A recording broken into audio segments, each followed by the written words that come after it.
അവൻ പ്രത്യക്ഷനാകുമ്പോൾ നമുക്ക് ആത്മധൈര്യമുണ്ടായിരിക്കാനും അവന്റെ മുമ്പിൽ ലജ്ജിക്കാതിരിക്കാനും വേണ്ടി അവനിൽ വസിക്കുവിൻ.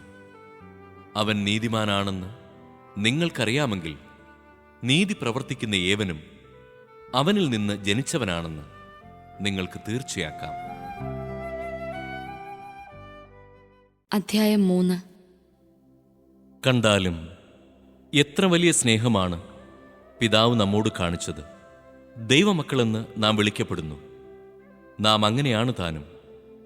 ലോകം നമ്മെ അറിയുന്നില്ല, കാരണം അത് അവിടുത്തെ അറിഞ്ഞിട്ടില്ല.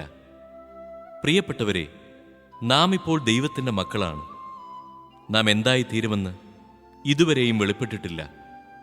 എങ്കിലും ഒരു കാര്യം നാം അറിയുന്നു: അവിടുന്ന് പ്രത്യക്ഷനാകുമ്പോൾ നാം അവിടുത്തെ പോലെയാകും.